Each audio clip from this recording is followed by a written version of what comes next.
ओमज्ञानतिमिरान्धस्य ज्ञानाञ्जनशलाकया चक्षुरुन्मिलितं येन तस्मै श्रीगुरवे नमः। वन्देऽहं श्रीगुरो श्रीयुत्पदकमलं श्रीगुरून् वैष्णवांश्च श्रीरूपं सागरजातं सहगण रघुनाथान्वितं तं सजीवम् साद्वैतं सावधूतं परिजन सहितं कृष्ण चैतन्य देवं श्रीराधा कृष्ण पादान् सहगण ललिता श्री विशाखान्वितांश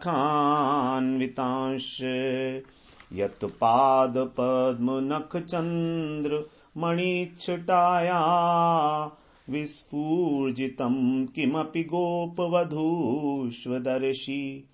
पूर्णानुराग रस सागर सारमूर्ति साराधिका मयि कदापि कृपां करोतु साराधिका मयि कदापि कृपां करोतु। हरे कृष्णा।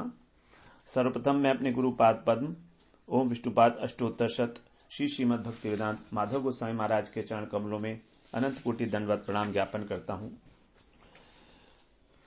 हम लोग श्री नरोत्तम दास ठाकुर के द्वारा रचित श्री प्रेम भक्ति चंद्रिका का श्रवण कर रहे हैं। ठाकुर महाशय ने जितने भी तत्व थे प्रेम लक्षणा भक्ति से संबंधित, सेवा से संबंधित, उन्हीं सभी को बताया जो साधन करने के लिए, साधक के लिए अत्यंत आवश्यक है जानना जिनको। और यह भी बताया कि जो हमारा भजन है तभी सार्थक होगा जब हम निरंतर साधु संग में स्मरण करेंगे, भगवान की कथाओं का श्रवण कीर्तन स्मरण करेंगे, तभी हमारे हृदय के अंदर प्रेम लक्षणा भक्ति उदय होगी और फिर हमारा मन शुद्ध होकर हमारे जो त्रिताप हैं उसकी ज्वाला से हम मुक्त हो जाएंगे। इसके लिए फिर बताया कि जो सांसारिक विषय हैं वो तो सब विपत्ति के समान हैं।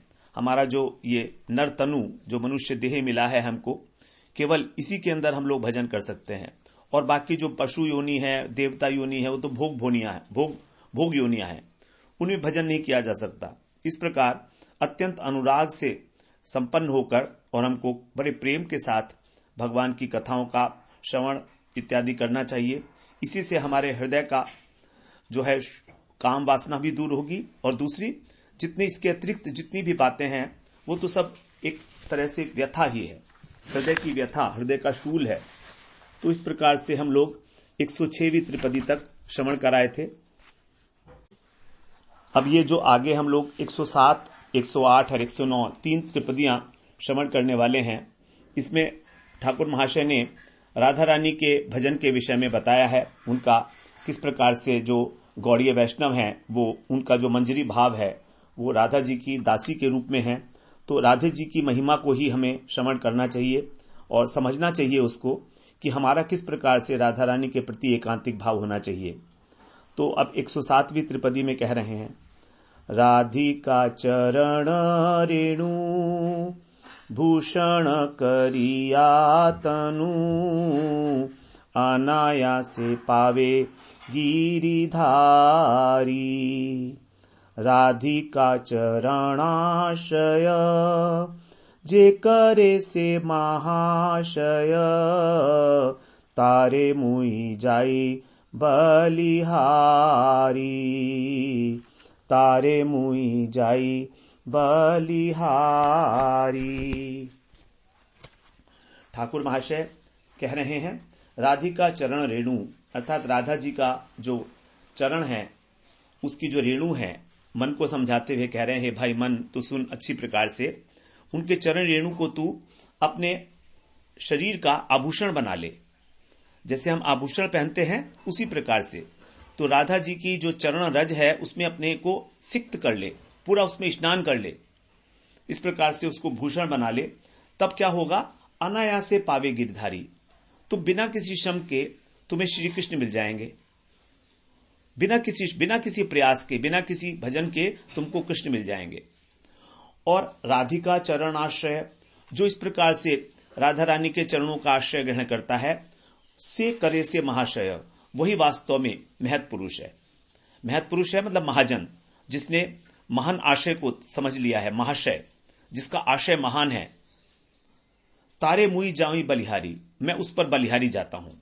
उस व्यक्ति पर जिसने राधा रानी का चरणाश्रय ग्रहण किया है, मैं उस पर बार बार न्यौछावर जाता हूं। तो यहां पर कहा कि राधा जी का चरणाश्रय लेने पर कृष्ण की प्राप्ति अनायास हो जाएगी। इसमें कारण यही है कि राधा जी को छोड़कर जो कृष्ण उपासक हैं, उनको कभी भी कृष्ण प्रेम की प्राप्ति नहीं होती। महादेव जी ने, शिव जी ने कहा है, गौर तेजो विना यस्तु श्याम तेज समर्चयेत जपद्वा ध्यायते वा पिस भवेत पास्तिकी शिवे। जो लोग राधा जी को छोड़कर कृष्ण का ध्यान करते हैं, जप करते हैं, अर्चन करते हैं, वे पातकी अर्थात पापी बने रहते हैं। इसलिए जो कृष्ण प्रेम का जो प्राण है वो है राधा रानी के चरणों में प्रेम। तो जिनकी राधा रानी के चरणों में प्रेम है वही वास्तव में कृष्ण को प्राप्त कर सकते हैं। दोनों अभिन्न तत्व हैं तो भी, क्योंकि कृष्ण जो हैं उनकी सबसे अधिक सेवा जो है राधा रानी करती हैं, सबसे अधिक प्रिय राधा रानी है कृष्ण की। तो राधिका चरण रेणु। तो अब ठाकुर महाशय यहां पर 3 त्रिपदी हमारी 107, 108 और 109 बड़ी विशेष हैं। राधा जी की महिमा, राधा जी के भजन की बातें यहां पर की गई हैं, जो हमारे लिए, जिनको राधा रानी से ही प्रेम है, मंजरी भाव के जो उपासक हैं, उनका जो प्राण है वो तो है राधा रानी। तो राधा रानी के उपासकों के लिए जो मंजरी भाव की उपासना है, वो इसी प्रकार से यहां पर उनके लिए राधा जी की महिमा को जानने के लिए तो ऐसा है, ये तीनों त्रिपदी जैसे मानो मृत संजीवनी है, सुधा, एक मृत व्यक्ति को भी जो अमृत प्रदान करने वाली है, इस प्रकार की। तो यहां पर राधा रानी की जो चरण रेणु है उसको भूषण के रूप में ग्रहण करना है। कृष्ण को प्राप्त करने का एकमात्र उपाय है प्रेम। सभी शास्त्रों ने इस प्रकार का निश्चित निर्णय दिया है, प्रेम के बिना भगवान नहीं मिलते। आप कितना ही योग जप तप कर लो, कुछ नहीं मिलने वाला। भक्ति प्राप्ति के लिए जो महत पुरुष हैं, उनकी चरण रेणु का सेवन, उसका अद्भुत प्रभाव है। श्रीमद् भागवत में स्पष्ट 2 स्थानों पर तो बड़ा स्पष्ट कहा गया है। जब ब्रह्म ऋषि राजा भरत वो रहुगण को उपदेश देते हैं, तो वो कहते हैं रहुगण से, रहुगणे तत् तपसा न याति न तेजया न निर्वपणात् ग्रहाद्वा न छंदसा नैव जलाग्नि सूर्यै विना महत्पाद रजोभिषेकम। हे महाराज रहुगण, बिना महत्पाद रजोभिषेकन, अर्थात जो महत पुरुष हैं, जो महापुरुष हैं, जो महाशय हैं, उनकी चरण रज से अभिषिक्त हुए बिना तपस्या के द्वारा, तपसा न याति न चेज्जया, चेज्जया माने यज्ञ इत्यादि करना, वैदिक अनुष्ठान करना, अथवा घर इत्यादि को छोड़ देना, निर्वपणात् ग्रहद्वा, अथवा अन्नदान करना, अथवा वेदाभ्यास करना छंदसा, अथवा जल अग्नि सूर्य की उपासना करना, करते ही हैं सब लोग, सूर्य की उपासना बहुत लोग करते हैं, जल और अग्नि की भी उपासना की जाती है। किसी भी साधन के द्वारा उसको प्राप्त नहीं किया जा सकता, न याति, उसको प्राप्त नहीं किया जा सकता। उस परम तत्व को जब तक हम महापुरुषों की चरण में अभिषिक्त नहीं होते। और यही बात जो है प्रहलाद जी ने कहा, हमारी बुद्धि ही नहीं लगेगी उधर, हमारी बुद्धि भगवान की ओर लगेगी ही नहीं, कृष्ण प्रेम की ओर। प्रहलाद जी कह रहे हैं, नैषामतिस्तावक उरुक्रमांघिं स्पृशति अनर्थपगमो यदर्थः महीयसां पाद रजोभिषेकं निष्किंचिनानाम न वृणीत यावत्। निष्किंचनानाम न वृणीत यावत्, जो निष्किंचन महीयसाम, जो महाभागवत हैं, ऐसे उनकी चरण रेणु में अभिषिक्त हुए बिना, पाद चर रजोभिषेकम, उनकी चरण धूल में अभिषेक किए बिना हमारी क्या होगी, उरुक्रमांघी, उरुक्रम भगवान जो है उनकी अंघ्री माने चरणों में हमारी जो मति है वो उदय नहीं होगी। हमारी मति कैसी है, हमारी मति जो है संसार में लिप्त है, और यदि वही मति भगवान के चरणों में लग जाएगी तो कैसी होगी, स्पर्श करते ही, भगवान के चरणों का स्पर्श करते ही हमारी मति, हमारी बुद्धि कैसी हो जाती है, अनर्थ उपशमकारी, अर्थात अनर्थों का नाश करने वाली। तो हमारे हृदय में जितने भी अनर्थ बैठे हैं उन सब का नाश करने के लिए केवल एक ही साधन है, एक ऐसी बुद्धि जो कृष्ण के अंदर अनुरक्त हो। और वो बुद्धि तभी मिलेगी जब हम महत् पुरुषों की चरण धूलि के अंदर स्नान करते हैं। तो यहां पर महत् चरण रेणु की महिमा बताई है महापुरुषों की। अब महापुरुषों की चरण रेणु में ही जब इतनी शक्ति है, तब राधा रानी में क्या होगा यह हम सोच सकते हैं। राधा रानी की चरण रेणु में कितनी अपार शक्ति होगी, क्या हम इसका अंदाजा भी लगा सकते हैं?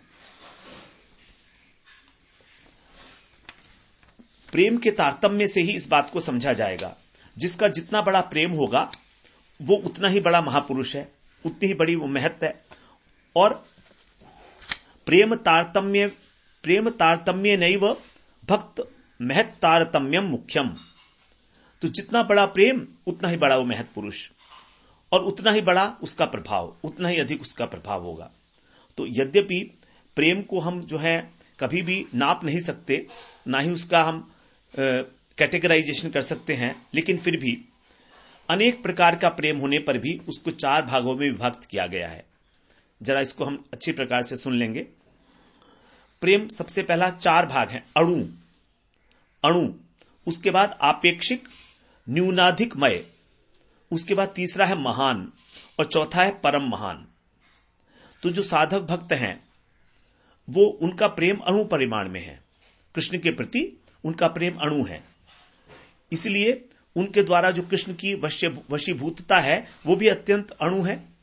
अर्थात कृष्ण उनके वशीभूत साधारण रूप से होते ही नहीं है, क्योंकि अत्यंत अणु परिमाण में हम लोग प्रेम करते हैं कृष्ण से, संसार से बहुत अधिक प्रेम करते हैं।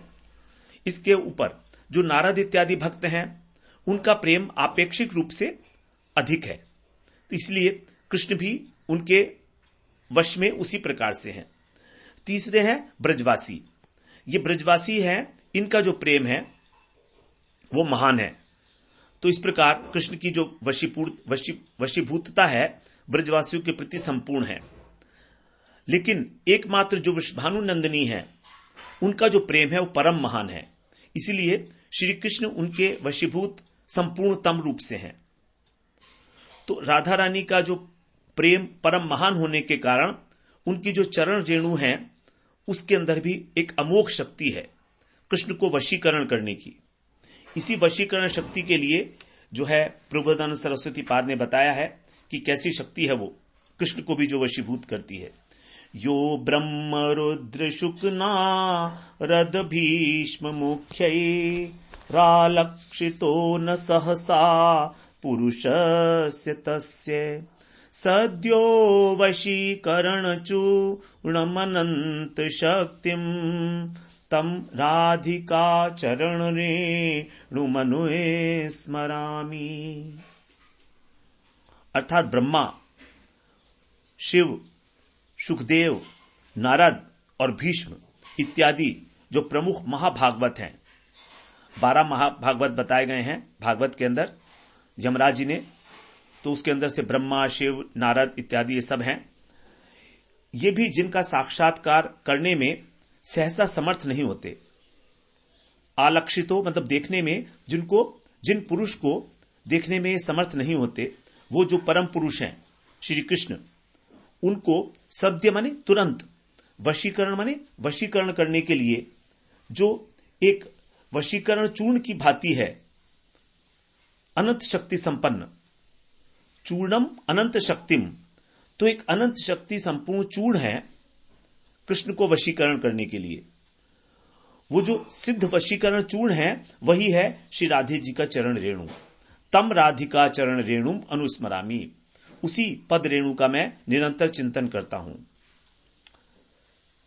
तो राधा जी के चरण रेणु का चिंतन, अनुस्मरामि अनुचिंतन, निरंतर राधा रानी के, क्योंकि राधा रानी का जो प्रेम है वो परम प्रेम है, महानतम प्रेम है।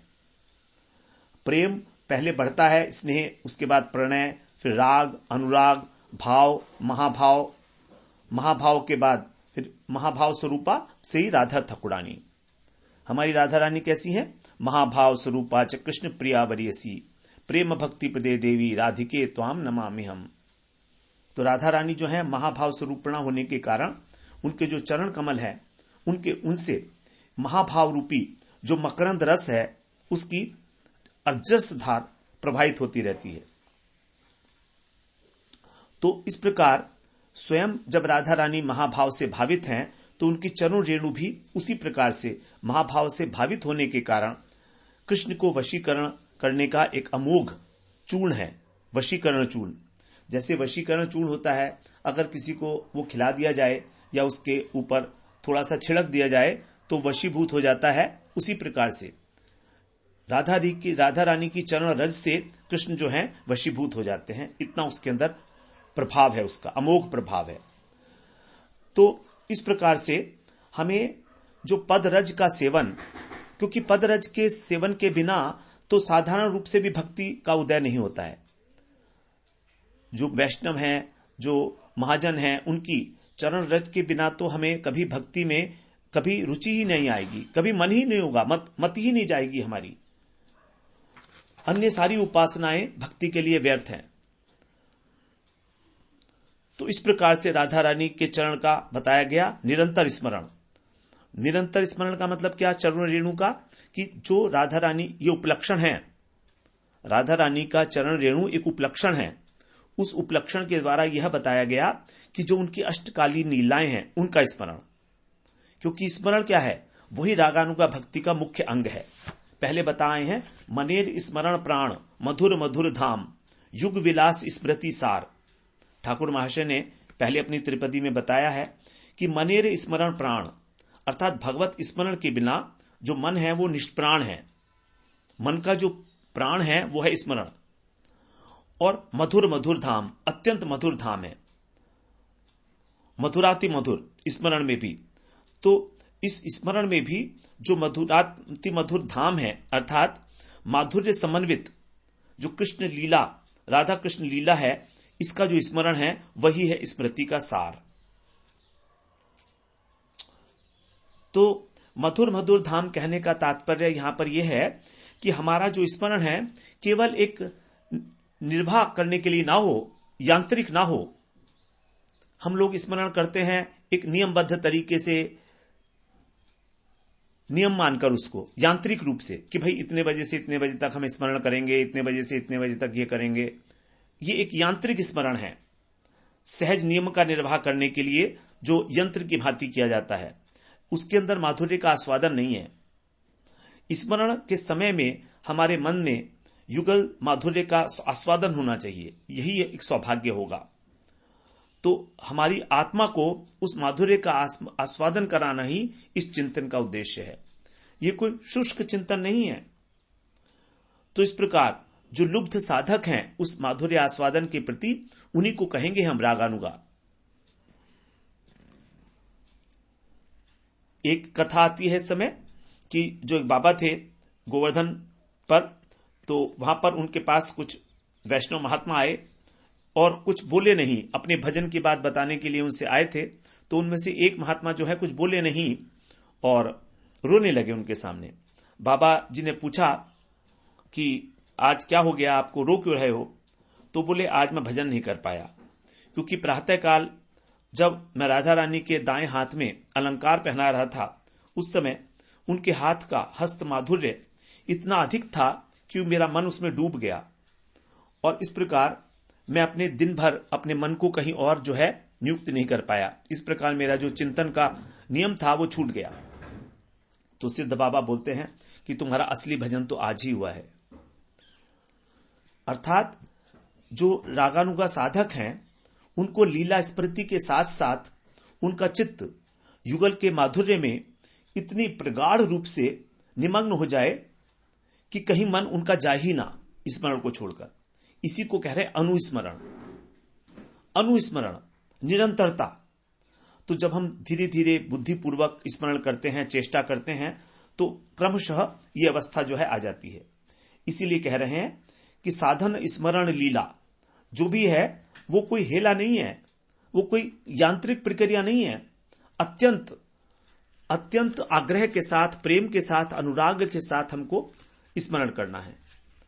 तो इस प्रकार से राधा रानी का जो चरण रेणु है उसकी महिमा बताई गई कि जो साधारण रूप से किसी को भी लक्षित नहीं होते कृष्ण, ब्रह्मा, रुद्र इत्यादि को, वे भी जिनके वशीभूत हो जाते हैं। तो चरण रेणु की जो महिमा है उसकी शक्ति जो है बताई गई राधा रानी के कि किस प्रकार से एकांतिक वशीकरण चूर्ण है। और उसी प्रेम रस की सिद्धि के लिए राधा जी का जो चरण है उसको कहा गया कामधेनु। भावोत्सवेन भजताम रस कामधेनु। जो भक्त हैं वो जब भावपूर्वक राधा रानी का श्रवण करते हैं, उनकी महिमा का गान करते हैं और चिंतन करते हैं, तो वो कैसा है? रस कामधेनु, अर्थात रस को देने वाला। तम राधिका चरण रेणु महम स्मरामी। तो अब राधा रानी का जो चरण रेणु है सेवन करें, इसका उपाय क्या है? कैसे हम उसको अपने अंग का भूषण बनाएंगे? ब्रजधाम जो है वो राधा रानी की नित्य लीला भूमि है, हम जानते हैं। सखियों के साथ, गोविंद के साथ वो इसी ब्रज में नित्य विहार करती हैं। प्रबोधानंद सरस्वती ने लिखा है कि राधा पदांक विलसन मधुर स्थली के। ब्रज वृंदाटवी जो है वहां पर राधा जी के पद चिन्ह अंकित हैं, सुशोभित है उससे सारा वृंदावन ही। इसका मतलब यह हुआ कि जो भी ब्रजरज है वो सभी राधा चरण रेणु है। तो इस ब्रजरज का ही सेवन करना जो है वो राधा जी का चरण रेणु सेवन करना है। उसी में ब्रजरज में अभिषिक्त होना। ऐसे बहुत से महात्मा, यहां पर देखिए, आपने देखा होगा ब्रज के अंदर दंडवती परिक्रमा की जाती है। तो दंडवती परिक्रमा में जो ब्रजरज है वो पूरे कलेवर के साथ पूरे जो है और अच्छी प्रकार से लग जाती है हमारे। तो इसीलिए उसको कहा गया है कि ब्रजरज का सेवन हमको उसी प्रकार से करना है निरंतर। और किस प्रकार उसका सेवन करना है बताते हैं। दूराद पास्य स्वजनान सुखमर्थ कोटिम सर्वेषु साधन वरेषु चिरम निराशः वर्षन्तमेव सहजा दभुत सौख्य धाराम श्रीराधिका चरण रेणुमहं स्मरामि। किस प्रकार से राधा रानी के चरण रेणु का स्मरण करना है वो यहां पर बता रहे हैं। दूराद पास्य, अपास्य, दूराद माने दूर से ही, अपास्य माने छोड़कर। तो दूर से ही छोड़कर किसको? स्वजनान, अपने स्वजनों को, अपने बंधु बांधवों को, सभी को छोड़कर, दूर से ही छोड़कर। और इसके अतिरिक्त सुखम अर्थ कोटिम, जो अनेक प्रकार के सुख हैं उन सब की आशा को छोड़कर। किसी प्रकार की अब कोई आशा नहीं है, केवल युगल सरकार के ही लीलाओं का चिंतन हो रहा है। तो ये जो है, जो बाधाएं हैं चिंतन के अंदर युगल सरकार के, वो यही बाधाएं हैं। क्या है? नंबर 1, स्वजनों का संग, उनके संग के द्वारा हमें जो सुख मिलता है, और अर्थ की कामना, अर्थ कोटिम, अर्थ की लिप्सा। इन दोनों को छोड़कर ही श्री राधा रानी के चरणों का स्मरण हो सकता है, उनकी चिंतन, उनकी लीलाओं में डूबा जा सकता है। दूराद अपास्य स्वजनान सुखमर्थ कोटिम। हम लोग सुख का जो है अनुसंधान करते हैं पूरे जीवन भर, और उस सुख को अपने बंधु बांधवों में, पति पत्नी में, माता पिता, पुत्र, भाई बहन सब में ढूंढते हैं, और इसके अतिरिक्त धन में भी ढूंढते हैं। 2 ही रास्ते हैं हमारे को सुख ढूंढने के, स्वजनान, स्वजन और अर्थ। इनको दूर से ही छोड़ दिया जाएगा जब सर्वेषु साधन वरेषु चिरम निराश है। और जितने भी साधन हैं कृष्ण प्राप्ति के लिए, ज्ञान, कर्म, योग, जप, तप इत्यादि, उन सबको भी अच्छी प्रकार से छोड़ दिया जाए। वरेषु माने जो सर्वश्रेष्ठ साधन कहे गए हैं शास्त्रों में, उन सबको ही छोड़कर, सिद्धि मुक्ति की कामना उनको भी छोड़कर, चिरम निराश है, उनसे अत्यंत निराश होकर, जो परमार्थिक साधन है, चिरम निराश है, चिरकाल तक। ये नहीं कि अभी हमने छोड़ दिया, बीच में फिर उनको शुरू कर दिया। जैसे कुछ लोग होते हैं जो आते हैं, भजन में आते हैं, लेकिन फिर भजन छोड़कर और ध्यान व्यान में चले जाते हैं। तो इस प्रकार से सबको छोड़कर जितने भी साधन हैं, वर्षंतमेव सहजाद्भुत सौख्य धाराम, जो एकमात्र सहज सुख की, जो सुख कैसा है, अद्भुत सुख, सौख्य माने सुख, तो अद्भुत सुख की धारा को जो प्रवाहित करती हुई, वर्षा करती हुई जिसकी, ऐसी जो राधा रानी का चरण रज है, मैं उसकी वंदना करता हूं। तो राधा रानी की जो चरण की रज है वो हमारे ऊपर सहज रूप से सुख की वर्षा करने वाली है। फिर जब हमको उसी में सुख है, यहां पर जो है चरण रज के सुख का मतलब हम लोग पहले अभी श्रवण किए लीला कथाओं का चिंतन। तो जब लीला कथाओं के चिंतन से ही हमको इस प्रकार का सुख मिल रहा है, तो फिर ये छोटे मोटे सुख जो हैं संसार के, इनका क्या प्रयोजन रह जाता है। किसी भी प्रकार का सब आशाओं को त्याग कर, जितने भी संसार से हमारी आशाएं लगी हैं उन सबको अच्छी प्रकार से त्याग कर जब उस चरण रेणु का स्मरण किया जाता है, तो यहां पर दूराद पास्य स्वजनान सुखमर्थ कोटिम, स्वजनान, स्वजनान मतलब हमारे जो बंधु बांधव के कहने का मतलब है जितने भी संसार के हमारे संबंध हैं, जो हमको हमारी इंद्रियों के द्वारा, विषयों के द्वारा सुख देते हैं, शब्द स्पर्श रूप रसगंध, तो उनके प्रति जब इंद्रियों में स्वाभाविक अरुचि उत्पन्न हो जाती है, अरुचि, तब हमको कुछ भी नहीं भाता। ब्रह्मलोक तक का भी जो सुख है वो भी हमको नहीं भाता। कृष्ण पाद पद्म गंध जेई जन पाए, ब्रह्मलोक आदि सुख तारे नहीं भाए। यदि किसी को कृष्ण के प्रेम का आस्वादन हो गया, गंध भी मिल गई, आस्वादन नहीं, केवल गंध मात्र मिलने से ही उसको जो ब्रह्म इत्यादि का लोक का सुख है वो भी, उससे भी विरक्ति हो जाती है। और अनेक प्रकार के जो साधन वरेशु, अनेक प्रकार के जो साधन हैं उनके भी प्रति भी विरक्ति हो जाती है। उद्धव जी भगवान से बोलते हैं कि हे भगवान, जो लोग आपके पाद पद्मों की सेवा करते हैं उनके लिए जो पुरुषार्थ चतुष्टय हैं वे दुर्लभ नहीं है, तथापि हे भूमन, आपके पाद पद्म सेवन को उत्सुक मैं इन चीजों की आकांक्षा नहीं करता। मुझे आपसे धर्म अर्थ काम मोक्ष की कोई इच्छा नहीं है, आप केवल मुझे अपने दास के रूप में स्वीकार करें। तो भगवत भक्तों का यही स्वभाव होता है कि कृष्ण के दास बन के उनकी सेवा करने का। और यहां पर तो हमारी साधना जो है मंजरी भाव की साधना है। किंकरी तो बिना राधा के अकेली जो है गोविंद का भी भजन नहीं करती। इसीलिए यहां पर कह रहे हैं कि जो श्रेष्ठतम साधन है उसको भी छोड़कर, क्योंकि जो प्रेम लक्षणा भक्ति है वो किसी भी वस्तु की, किसी भी साधन की को सहन नहीं कर सकती है। भगवत सेवा में की आकांक्षा में जो तन्मयता है उसको कहा जाता है भक्ति। इष्टे स्वारस की राग, इष्टे स्वारस की राग, जो इष्ट वस्तु में अपनी राग है, परमाविष्टता भवेत, तन्मय्या भवेत भक्ति, सात रागात्मिकोदिता, उसी को रागात्मिक भक्ति कहा गया है, जो मंजरियों के, जो सखियों के अंदर होती है, परिकरों के अंदर होती है, रागात्मिक जनों में। इस प्रकार से तो प्रेम भक्ति जो है किसी भी प्रकार के साधन को जो है सहन नहीं करती है।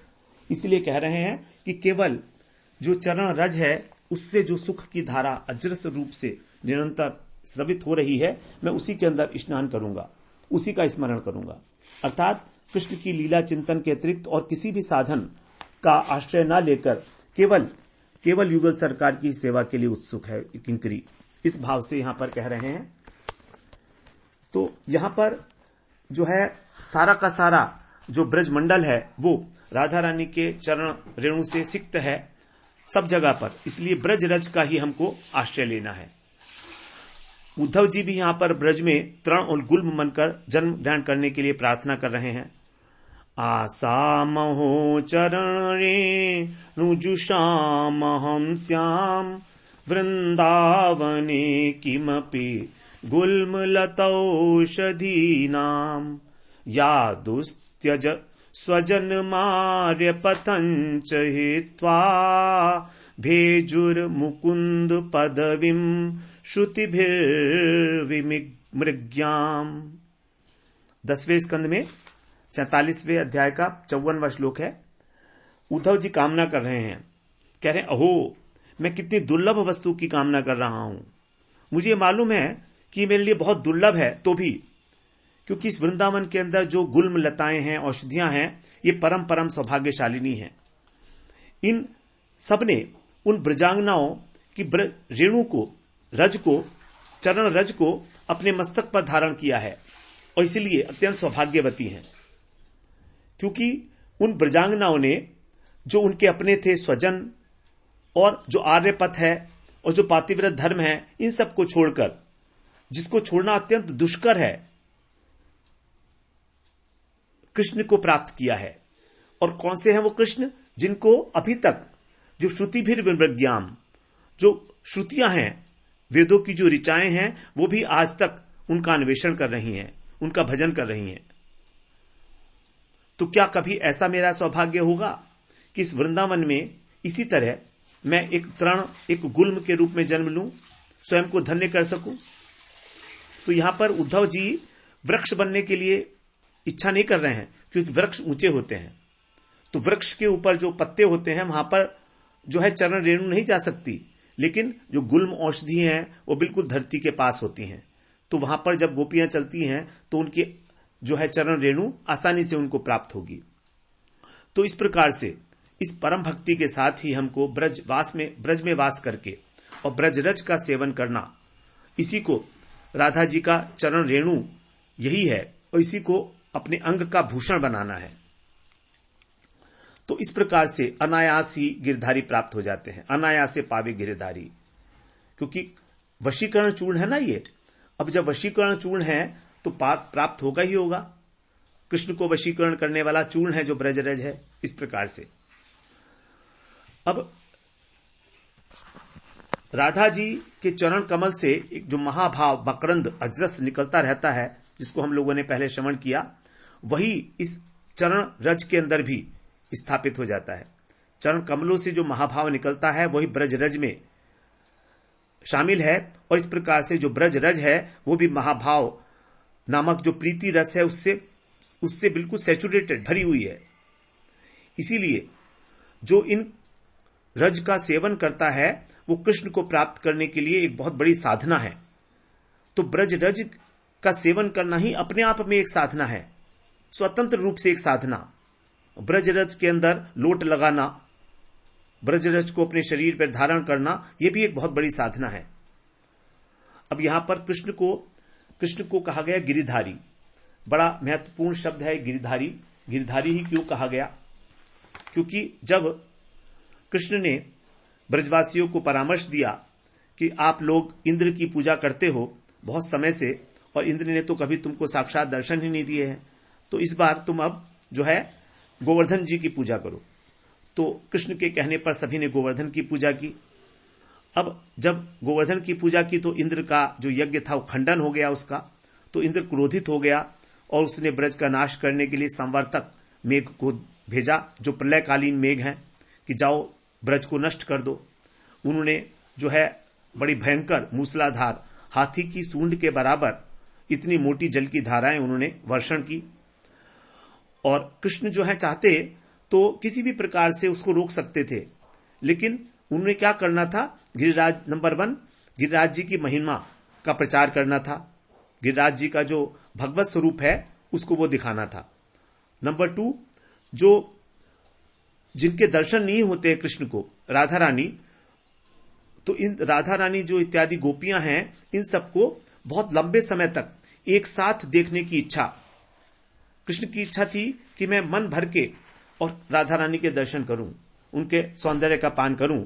तो और कोई तो तरीका था नहीं, इसलिए कृष्ण ने जो है गोवर्धन उठा लिया कि अब राधा रानी यहां आएंगी और फिर मैं उनको देखूंगा, निहारूंगा।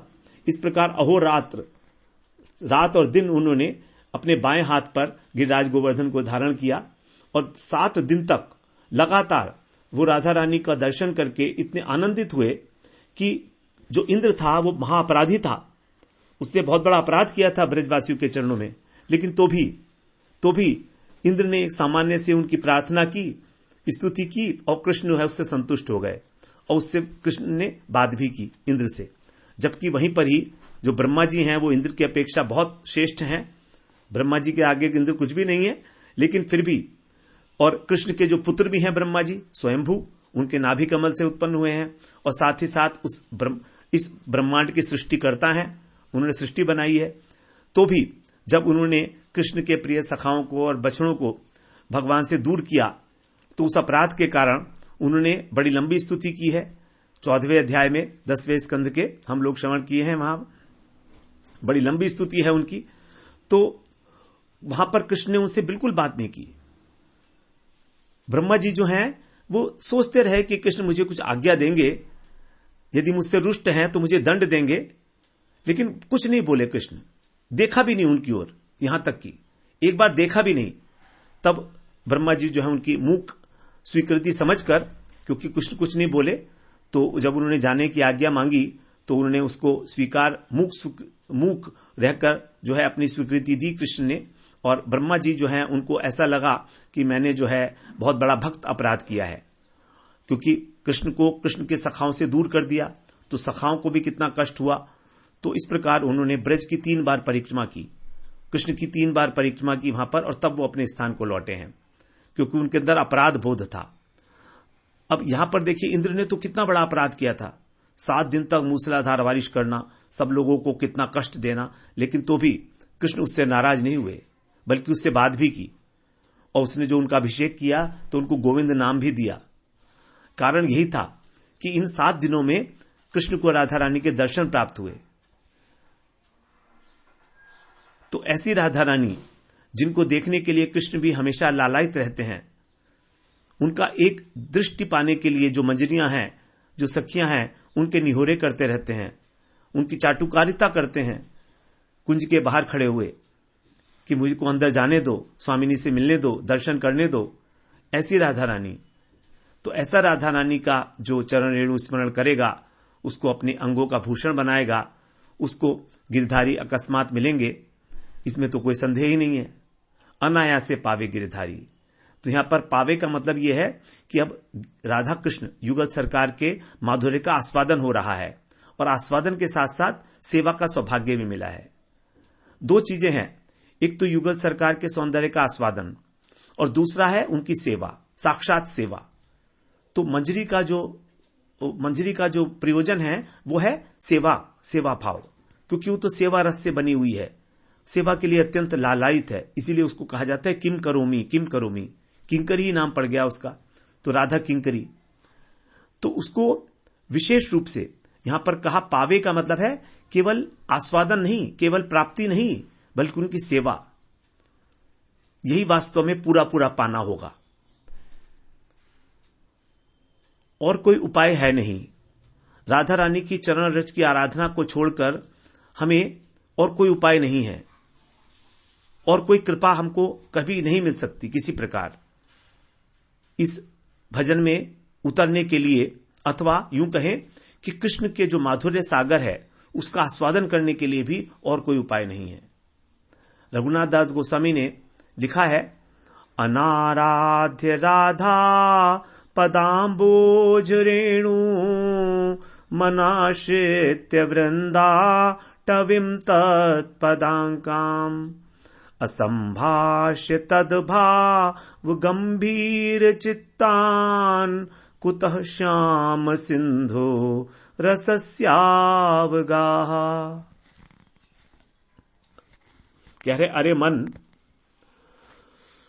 तू श्याम सिंधु के रस में अवगाहन करना चाहता है, कृष्ण का जो माधुर्य है उसके अंदर तू अवगाहन करना चाहता है, तो फिर ऐसा कर, अनाराध्य अगर तू ऐसा नहीं करता तो फिर तुझको वो अवगाहन कैसे करेगा?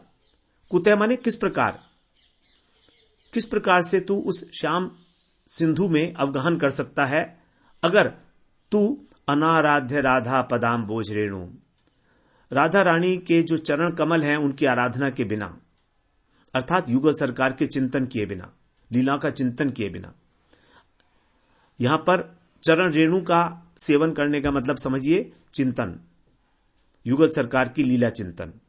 तो अनाराध्य, उसका चिंतन किए बिना, उसका अनाराध्य, उसकी पूजा किए बिना, उसकी आराधना किए बिना, अथवा कोई कहे कि ठीक है हम तो नहीं कर पा रहे हैं, हमसे चिंतन नहीं होता है, और राधा रानी की चरण रेणु मिलेगी भी कहां, और ना ही हमको चिंतन करने का कोई अभी अधिकार है, ना हमें कुछ पता है इस विषय में, तो क्या करें? तो कह रहे कोई बात नहीं है, ठीक है, दूसरा ऑप्शन देते हैं आपको, अनाश्रित्य वृंदा टविम तत्पदांकम,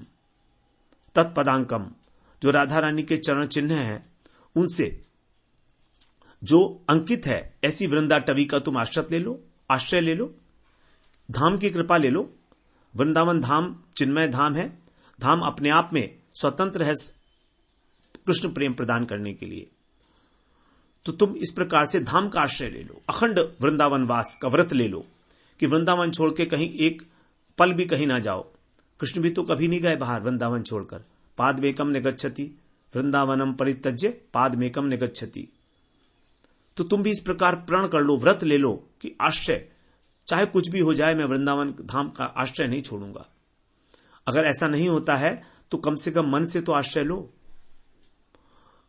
तो कहीं कोई ऐसा, हम तो भैया आ नहीं सकते, अपने घर गृहस्थी में बड़े बिजी हैं, क्या करें, वृंदावन से बाहर रहते हैं, अब सभी लोग हैं, परिवार है, सब कुछ है, कैसे उनको छोड़कर आएंगे वृंदावन। तो बोले तो भी कोई बात नहीं है, चलेगा।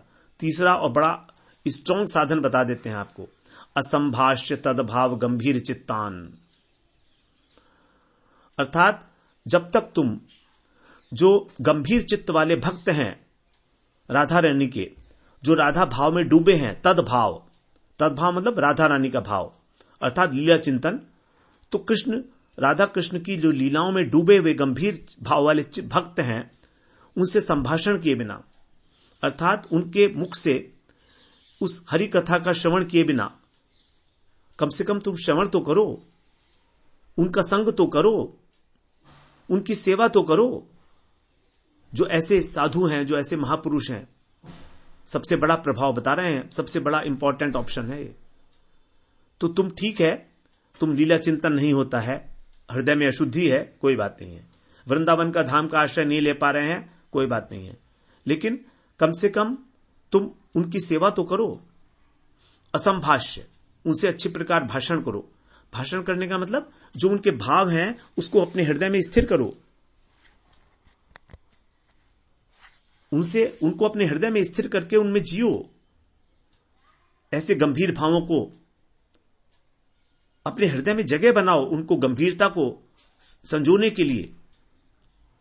अगर तुम ऐसा भी नहीं करते तो फिर कैसे होगा। कुतः श्याम सिंधु रसस्यावगाह, तब फिर श्याम सुंदर रूपी जो समुद्र है, श्याम सिंधु का रस है, उसमें अवगाहन कैसे करोगे। बड़ी स्पष्ट बताई हैं बातें। तो राधा रानी की बातें तो बड़ी स्पष्ट हैं और बड़ी क्लियर हैं ठाकुर महाशय के मन में। और वो तो जो हैं, उनको ठाकुर महाशय की जो उपाधि दी गई है जी गोस्वामी पाद के बाद लिए, इनकी इस प्रकार की एकांतिक राधा निष्ठा को देखकर ही इनको ठाकुर की उपाधि दी गई है। आगे कह रहे हैं ठाकुर महाशय, राधिका चरणाशय जे करे से महाशय, तारे मुई जाई बलिहारी। अर्थात जो राधा जी का चरणों का आश्रय लेते हैं वही मेरे हिसाब से महाशय हैं। महाशय कौन है? जिनका आशय महान है, जिनका ऑब्जेक्टिव महान है जीवन में। और महानतम उद्देश्य क्या हो सकता है किसी का भी? जो महानतम वस्तु है उसकी प्राप्ति। तो महानतम हम जानते हैं भगवत प्राप्ति, लेकिन उससे भी अधिक कृष्ण भी जिसकी वांछा करते हैं वही राधा रानी।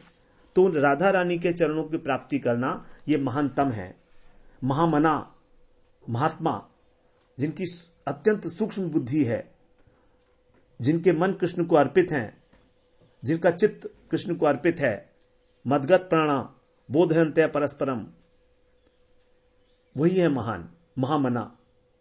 भगवान ने कहा है, न मे भक्त जना पार्थ मद भक्ताश्च ये जना, मद भक्तांच ये भक्तास्ते भक्त जना मता। हे पार्थ, मेरे केवल वो भक्त जो मेरे भक्त हैं वो मुझे प्रिय नहीं है, लेकिन जो मेरे भक्तों के भक्त हैं वो मुझे प्रिय है यथार्थ रूप में। तो यहां पर जिस आह्लादनी शक्ति की थोड़ी सी वृत्ति जब भगवान हमारे हृदय में निक्षेप करते हैं गुरु के माध्यम से, तो उसको बोलते हैं कृष्ण प्रीति। और जिसके अंदर वो भक्ति निक्षेप की जाती है उसको बोलते हैं भक्त।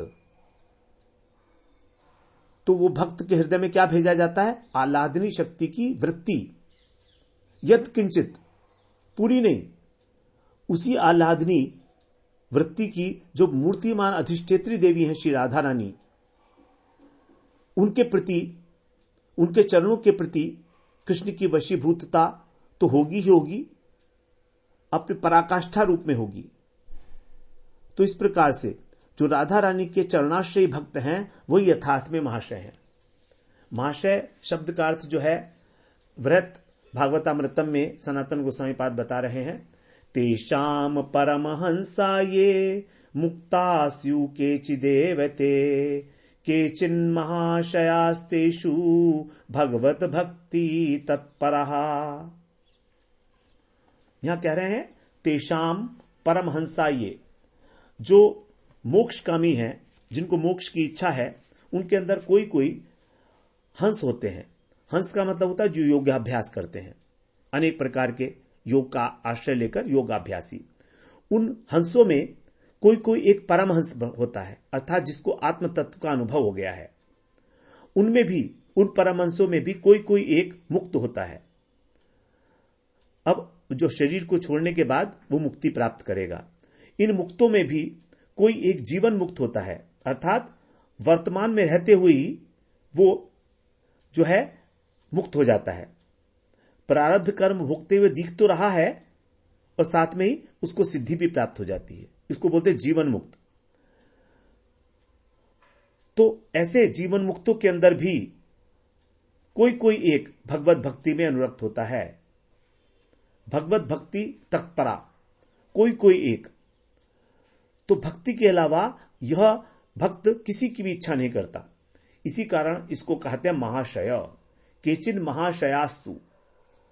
तो ऐसे जीवन मुक्त पुरुषों के अंदर भी जो भक्ति के अनुरक्त होता है और भक्ति के अतिरिक्त कुछ नहीं चाहता, उस भक्ति में भी राधा जी के चरण रेणु की ही आकांक्षा करता है, जिसको कृष्ण भी जिसके द्वारा वशीभूत हो जाते हैं। ऐसी सूक्ष्म बुद्धि युक्त, जो गंभीर अभिप्राय है जिसका, महत आशय है जिसका, भगवत कृपा के बल से जो मोक्ष को भी तुच्छ मानता है और भक्ति रस के प्रति अत्यंत लोभी है, उसको कहते हैं महाशय। महाशय कोई साधारण व्यक्ति नहीं है। महाशय उसको कहा गया है। यहां तक कि महाशय जो भक्ति रस लंपट है उसको भी कहा गया है, जो लोलुप है। तो इस प्रकार जो प्रेम की अधिष्ठात्री देवी राधा रानी हैं, आनंद की, आह्लादनी वृत्ति की, उनके चरणाश्रों में जो भक्ति रस का आस्वादन करते हैं वही महाशय हैं। इसीलिए कह रहे हैं ताई मुई जाई बलिहारी। ऐसे महाशयों के ऊपर मैं बलिहार जाता हूं, कोटि कोटि अनंत अनंत बार मैं उनके ऊपर बलिहारी हूं। तो ये राधा रानी का जो चरण रेणु की महिमा है उसको यहां पर बताया गया कि किस प्रकार राधा रानी के चरण रेणु जो हैं वो हमको कृष्ण की प्राप्ति कराने के अंदर भी सक्षम है। अब हम अगले सत्र में फिर 108वीं जो त्रिपदी है उसमें प्रवेश करेंगे। वांछा कल्पतरुभ्यश्च कृपा सिंधुभ्यैव च पतितानां पावनेभ्यो वैष्णवेभ्यो नमो नमः।